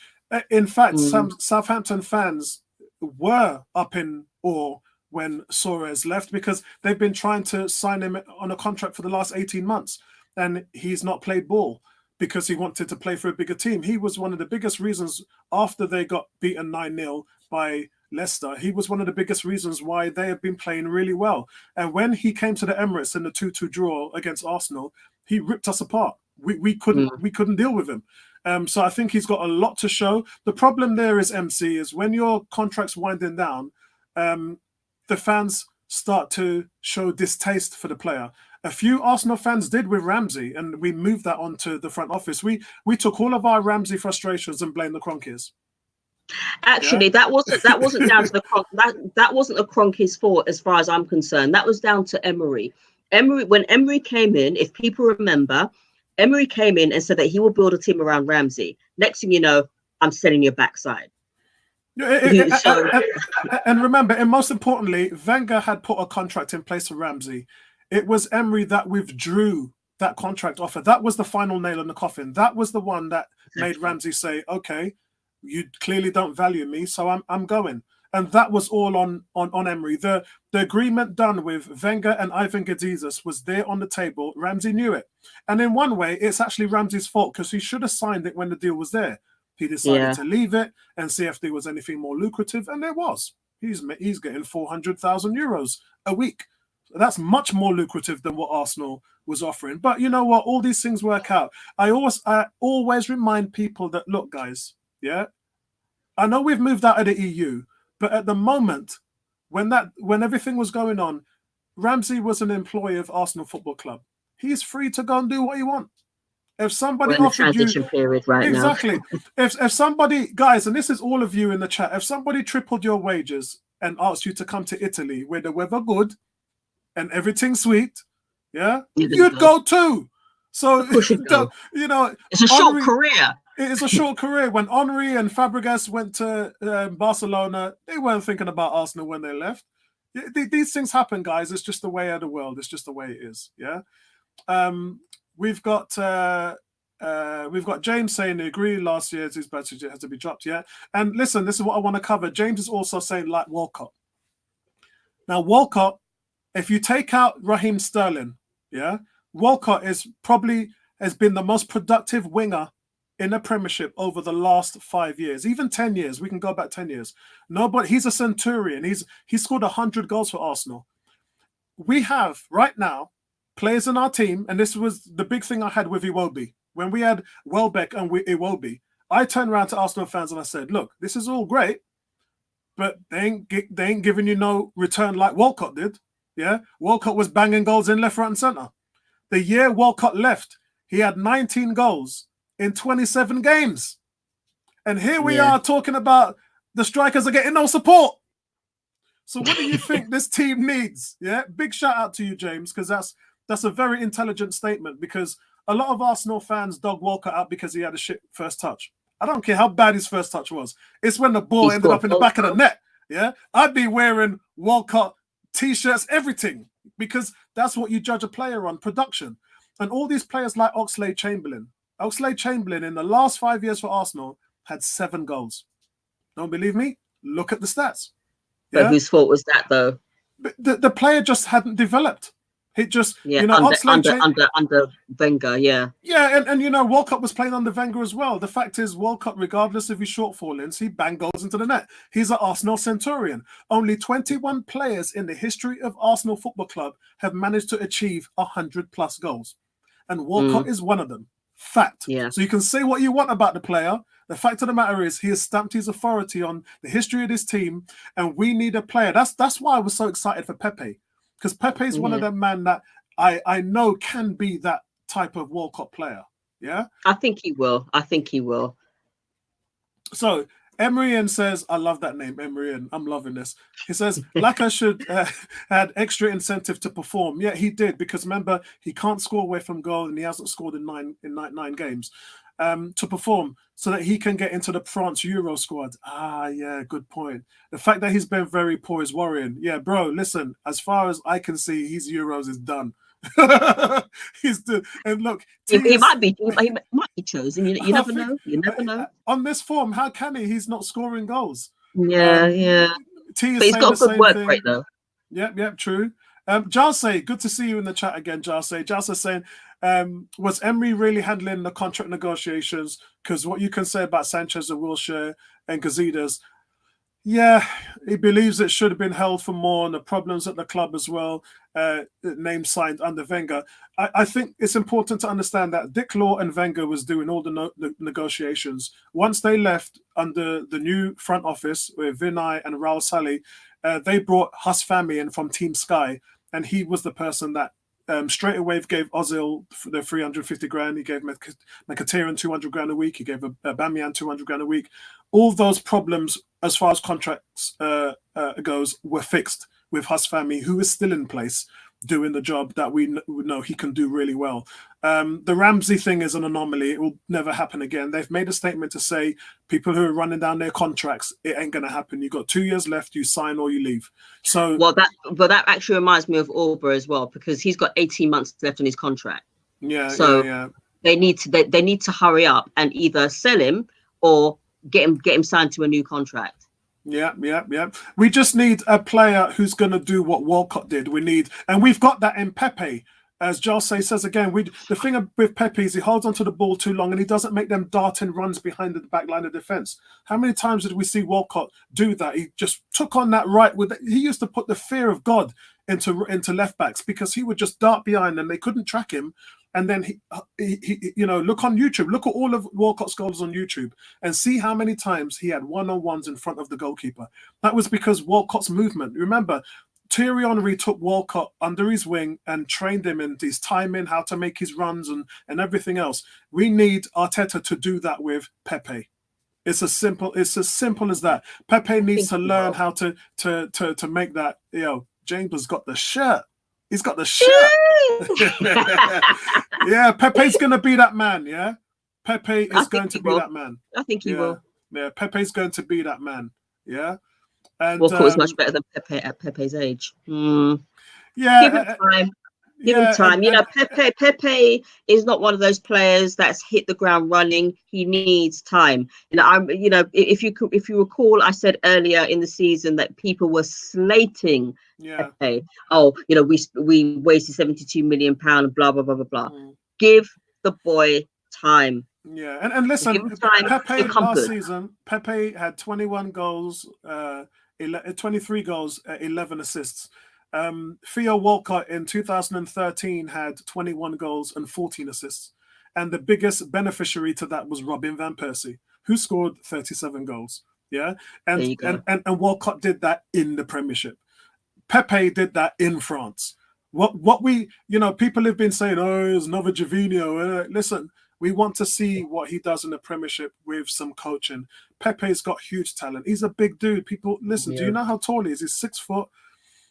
He goes about 175 pounds. He's a big player. We'd like to see him bring that now with a different skill level. He obviously he's raw. He's mega raw, and we just need to see him be upskilled in that respect. And I think that Arteta is going to do that. I trust Arteta as a coach. I listen to the things that Raheem Sterling says. Yeah, I pay attention to that shit. Yeah, I watched the whole Manchester United Amazon. By the way, have you watched it yet, Ebony? Have you watched the Amazon Prime? No, I haven't. I'm going to. I'm going to at some point, because I want to. It'll be very interesting to hear what the Man City players have to say about Arteta, because the fact that they lost today, Man City, it seems as though they're missing their killer edge. And if you actually see how the games that they've lost this season, is it because Arteta's not there anymore? Is it because they're a little bit tired because they're playing in the Champions League, the FA Cup, the League Cup as well? Have the amount of games taken its toll, or is it really down to the fact that Arteta isn't there anymore? Yeah, it's. I think it's a bit of both. For a person like Mikel Arteta to have such a big influence on Manchester City, and we know he did, I think that they're definitely suffering with that now. And I knew that was something that was going to happen, but I thought, you know what, let's see what happens. But it's really starting to pay dividends for Arsenal to get someone in like Arteta. Look at our defense. Look at what Arteta's Our defense is a lot better than it was. If you go back to just before he came in and that game against Sheffield United, Emery's last game, we were an utter shambles. Yeah. Not Sheffield United. He's Southampton. Sorry, Southampton. We weren't utter shambles. Yeah, we've lost one in our last 10, and that was the Chelsea game where Leno basically palmed it into his own net, and Jorginho scored, and he should have been sent off. I mean, we've been literally rock solid. Our problem is scoring goals. MC, nice one, MC again. It says what if Raul and Edu had said. What was that? If Edu said was true about not letting players the contracts run down, and then Uber will sign a new contract, or sort of, again, we're not really in control of the Aubameyang situation. That's the player. We're losing control of that as this winds down. If he doesn't sign a contract, they're probably going to have to sell him in the summer. And I ain't got a problem with that because we got Martinelli. Yeah. So again, James is saying big shout out to Tom. Who's on AFTV. Yeah. Tom, big shout out to you. If you haven't seen that yet, Tom is from 101 is on Arsenal Fan TV with Robbie doing a good interview talking about Lacazette, which I totally agree with. And so that's how it said. Yeah, true. So guys, that's nearly it. The thing I want to talk about at the moment now. Let me see if I can get the hold on a second, guys. Let me just see if I can put back up the WhatsApp group, which I should be able to do. Here we go. Right, just to cover again, check out the Arsenal WhatsApp group. T is in control of all of that. Notify him and get ready to bring it banter. It's big up. Also, if you haven't subscribed to this YouTube channel 101 on Arsenal, please do, and check out our community on Facebook, 4,000 strong, and we just love being a family, and we just love Arsenal. But I want to talk about the prospects now. We got to look forward to this 2-week break. And we've got some games. We've got Newcastle at home. We've got Man City away, West Ham at home, Brighton away, Southampton away, Norwich at home. So we've got 5 games there, which are, we get a good amount of wins close, from. Actually. Yeah, they're quite close together. Our problem really comes, and for me, that's where Arteta's going to start to learn a lot about this team and facilitate all of his tactics, because after that, we've got Wolves away, which is probably going to be a loss.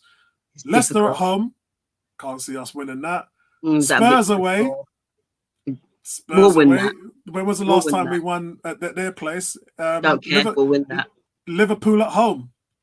So we've got a real tough stretch, man. You know that Liverpool game? That Liverpool game? That'll be their 49th game. Yeah. Apparently.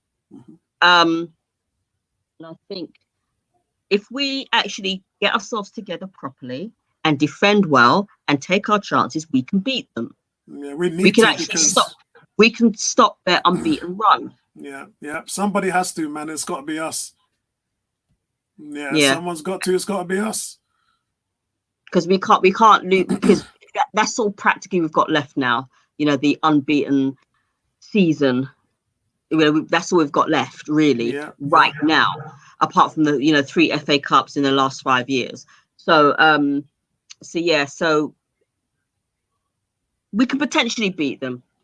Yeah. And guys, and this is about the feedback that we got today from the fan base and the forums and some of the podcasts that I was a part of today, and listening to the frustrations with you guys because we're drawing. Guys, don't worry about it. Listen, we haven't figured it out yet. So don't really put those expectations where they're not.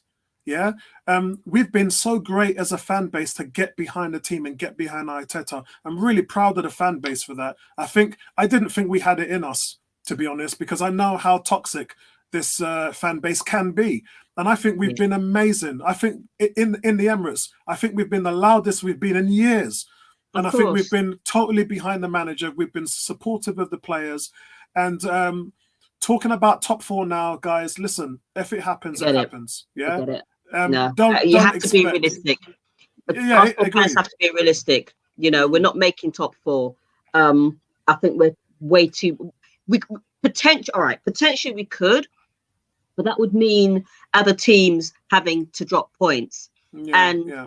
the way that teams are playing now, even the so-called lesser teams, you know, there's no such thing as an easy game in the Premiership anymore. Anyone can beat anyone on their day. You know, Man City have lost against teams that we wouldn't have, you know, that we don't normally associate them losing to.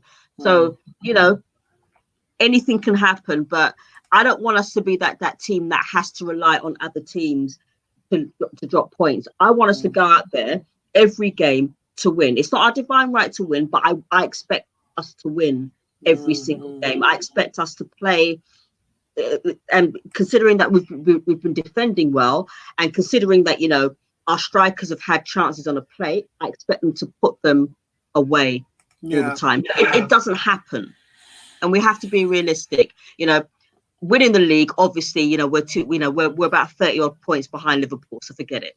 Yeah, they've got about 73 points now. We've got about 32. Yeah. I mean, I'll be honest. The thing is, Ebony, I've even forgot about top four. I've just forgotten about it. For me, the FA Cup and the Europa Cup, that's the target. That's the only chance of us getting into the Champions League is winning the Europa. But then you have to look at the teams that are in Europa. Can we beat them? Potentially we can, but depends on the type of depends on our mentality. And the FA Cup, well, that's a trophy. It doesn't get you into Europe, but it's a trophy. Yeah, and as Kez is saying, may the force be with us, and you know it is, because you know I'm a Grandmaster Jedi, and if you guys didn't know, you know now. Yeah. If we need to get anything out of this season, it would be a bonus. I want us to turn in our good performances, even if it spells into positives and wins. And I think that carries over to what I said. It's realistically about setting the right goals, and I'm sure that Arteta, his goals is the Europa Cup and the FA Cup, and that is where this team is going to have to go balls out, because we can win a trophy and we can make the Champions League. Yeah. And you know, we have to understand that we're playing up to that level. We're not there yet. We're trying to figure it out, guys. Come on. We're figuring it out. Let's be fair. Let's be humble. Let's be subjective. We're allowed to give our thoughts, and we're allowed to want the best. But at the same time, tether your wishes, man, and your expectations. Because I hear a lot of people get feeling down about being let down for not winning. And winning would be nice, but the most important thing right now is to figure it out. Yeah, figure out what we're doing. The defense is figured out. The midfield, it's a work in progress. For me, because Ceballos isn't an Arsenal player, I think we're short in the midfield. I think we have to go out. As Ebony said, we need to go out and we need to get another midfielder, someone who's going to completely dominate the park. I don't know where Guendouzi is going to be 12 months from now, but we're trying to figure that out. Up front is probably the hardest decisions to make, because Lacazette's not performing. Aubameyang is 31 years old, and in the last year of his contract in the summer, what do? Do you just let all of that go and trust in the kids? Nketiah can get it done. And I'm talking about from a defensive standpoint as well. If you didn't see the Bournemouth game, look at that guy run off the ball and watch him close down the front three. Yeah. So which guys, we're still trying to figure it out. MC says Lacazette just needs to get his confidence back, because we all know he's a good striker. We just need to support him. He's going through a bad spell. Agreed. And that would be dependent on whether Arteta picks him or not. You know, we really don't know where that's going to be. Kez is saying we haven't even got through the points. We haven't got enough points to actually say we're safe yet. Ebony, that one's to you. 13 games left. Enough points to say we're safe yet. Look, we're not getting relegated. We're not getting relegated. We're not winning the league, so forget it. We're 41 points behind Liverpool. Yeah, so forget it. The only thing, realistic, there is a possibility that we could get to top 4, but like I said, we would have to rely on other teams we'd have to rely on other teams to drop points. And Yeah, and they're dropping to, points. They're massively dropping points. yeah, but the problem is that teams are dropping points, but we're not actually capitalizing on that. That's the problem. Yeah, we've had, but the reality is, and the good thing about it is that we're not losing. And we're not actually conceding too many goals. We're not conceding the amount of goals that we were under Emery and Wenger. So there's a lot of Santi Cazorla chat in the forum at the moment, and so let's address that. What do? Do you bring him back for one last game? I think you do. I would. Yeah, I would. I think you do, and I think that you also give him a coaching role. I mean, he's Spanish. He got on really well with Arteta. That was a solid midfield. I remember going up to Anfield on the first month of the season, and we beat them 2-0 up there. It was Cazorla and Podolski, I believe, who got the 2 goals. And we played Liverpool off the park. The man of the match that day was Abu Diaby. He absolutely crucified them. I feel sorry for him, Me too. He was one of my favourite players. But I would definitely give Santi one last game at Arsenal to retire as a Gooner.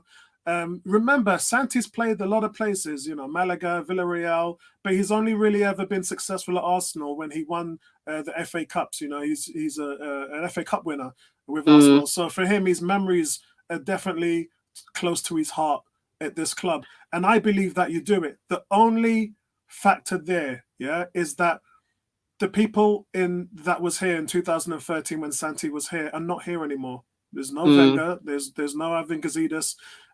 So this is a completely different new front office, and those people didn't have a relationship with Santi. So for that to happen, guys, Vinay and Raul are really going to have to make decision, and Josh Kroenke is going to have to sign it off. He's the director of the club, and only with that going on will this ever happen, where he will come on in the 90th minute and play the minute or so, and then maybe get subbed off again.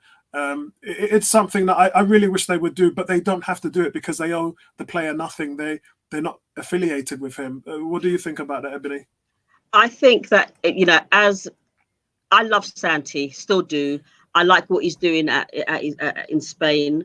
The fact that he's now in the Spanish national team goes to show that, there was always hope that he was going to walk again or play again. He was told by doctors, professional doctors, that he would never play again. Look at him now. I think, fair enough, we're not a retirement home. We're not a charity case. But I would have actually thought that I would have loved to have seen Arsenal persist with him, support him while he was injured, maybe giving him another chance to come back, and then we would have actually had got the best out of him. Yeah, and Jose saying he won the Euros as well, would have won a World Cup if it weren't injured. Santi for him is a world-class player, just joining the club at the wrong time of a rebuilding phase and the kids being bled through. And true, and we stuck with him. It was frustrating because he had such a great time at Arsenal, and the injury, we stuck with him through thick and thin, and it was sad. And he only left because he wanted to play football, and he knew that was something that wasn't going to happen at Arsenal. So again, it's a real shame. Listen, man said, don't mention Gazidis, what a fraud. Gazidis, actually, no, but I agree with that. But I do give him the respect when he said, if Wenger fails, there will be wholesale changes. And what happened? Come on, as a fan base, we got to give him that. Yeah, he could have said that and never delivered on it, and Wenger would still be here. But Gazidis lied. Right? You see how he lied when he said, "Oh, the club's in a great shape" before he left. No, it weren't. He lied. Yeah, he lied. I mean, he saw the writing on the wall with the financial fair play. We were in the crap. Dick Law, if it gets Gazidis, them guys left us in the red. Yeah, we couldn't even buy anybody. It was that bad. Yeah, we couldn't even buy anybody. Let's see what they're saying in chat. MC said, would you take David Silva on a free in the summer? I know it's unrealistic, but he's available. I wouldn't take him for the simple reason that he wasn't even playing consistently at Man City in that high pressing team. He wouldn't be able to give Arteta that, because this team needs their players to do a lot of work. And I don't think that he'll have the legs to do that, in the same way I wouldn't have taken Yaya Toure when he left there as well. Unfortunately, it would be nice for him to be a part of the team and show up in the League Cup and a few FA Cups, but again, we're holding back the likes of players like Smith Rowe. We're holding back the players like Guendouzi if we're going to put those type of players in, and it's just probably not worth it in the long run. I wouldn't have. Speaking of ESR, Emil Smith Rowe, I wouldn't have put him out on loan. I would have actually just kept him the same way that Nketiah has been kept on. Yeah. And I'm happy for that, because we see what Nketiah can do. But for Emil Smith Rowe, it's like you know when our players go out on, or any player goes out on loan, and you see a picture of them in the top. Yeah. Emil did not look happy at all. However, he scored yesterday for Huddersfield, but I would have actually loved him to be here this season. So hopefully next season when he comes back, he's refreshed and stuff like that. And I would have loved to have seen him given a chance. This season, but I still believe. I saw him that preseason, not this year, the year before, and I thought he was our best player in preseason. I thought he was our best player by far in the preseason. Of course. And in terms of this, the last preseason we had, it was Nketiah. Nketiah could not stop scoring for the love of me. Exactly. He was scoring in every game. I mean, it was Nketiah on the score sheet. Especially in the Euros as well. He was scoring like wildfire.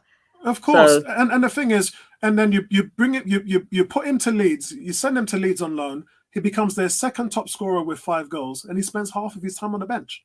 Exactly, which is why they called him back early. Because him back early, because they wanted him to get some to really show his stuff. It was either Bristol City he was going to go to, and then when Aubameyang was missing for 3 games, Arteta was like, he saw what he was doing in training, and he was like, why isn't this guy playing for us? He's not 18, he's not 19, he's 20. Yeah. He'll be 21 later on this year. We've got a player that is a Dwight York, Andy Cole type player. Yeah. Fantastic movement, great work, work rate. So I think they're doing the right thing with him. But in order for these things to happen, guys, we can't be going out and spending 50, 60, 70 million on a player, and then this player who we're talking about, who we're developing, gets thrown on the bench. It's semantics. You just can't do it. That's what Wenger used to do. I remember when Wenger signed Amory Bishkov. Remember him? Yeah. How many games did he? How many first team games did he play? None. I don't think he got any. I think he actually played 1 game that I remember, and that was that was a cup game. Yeah. We never heard from him again. And then there's the famous Kim Karlstrom, who was injured. Back mash up, knee mash up, waist mash up, foot mash up, everything mash up. Everything mash up. He's gone. Kim, so you do know they're selling Kim Karlstrom t-shirts, don't you? They're selling this fan base. I love it. I love you guys, man. But the thing is though, what I don't want to see with Arteta is, sign some like brilliant young player that's like the bell of the ball, and then like he's forever on the bench. Oh, we'll just send him out on cup games. Actually, we're not going to play him in this because he's not ready. A bit like what Wenger did with Cohen Bramall. Mm-hmm. He's now gone. He's gone to, I don't know where. I think he's gone to a lower league team. I feel sorry for him. We signed a Nigerian player. I think people have forgotten that we signed like this Nigerian kid. Marian Shamak, come on. Look at that. Bare jokes from the Gooners tonight. Bare jokes. Marian Shamak, it's like, okay, he was all right, but he didn't light up the stage. Who else did he sign? He signed the kid from Japan. Yeah. This is Wenger. Oh God. Yeah. Wemde. Yeah. It's like all these players that you signed, and they never got a chance, and now they've had to be either sold or just release them a contract, and that's not fair on the player. So here we go. Biggest shout of the night coming from Goon Squad. Massive T is saying, I'd take Fraser. He's an annoyance. We need that. Listen, Ryan Fraser's contract is running out this summer. I think that's a damn good shout. He had 14. He had 11, 14 assists, 11 goals last season, or was it the other way around? I can't actually remember at the moment. And he's not doing it yet this year, but his whole team is struggling at the moment. You know, Bournemouth are a bit of a mess. They're really up and down. Well, Bournemouth are in trouble. I think they're in trouble. And they've offered him 4 contracts, and he's not signed a single one of them. He wants out. Yeah. James has got the guy's name. It's Imamoto. Imamoto, that's the one. Imamoto. Remember him from about 2006? God. Like, what? But no, Bournemouth are in no, so hell no.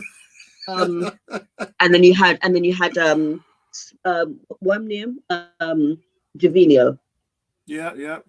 Yeah. I like Jovino, man. I like Jovino. Jovino was right. But... He was a scatty player. People just were, you know, he was just a scatty player. And unlike Pepe, he was a lightweight. That's the only thing, you know. Yeah. I mean, the thing is, Theo was a lightweight, but Theo was just so damn quick that you couldn't. The defenders would have loved to had fouled him, but they just couldn't catch him. Do you remember when we were playing against AC Milan and also Liverpool when Theo ran the length of the field and beat 4 players and squared it to Adebayo?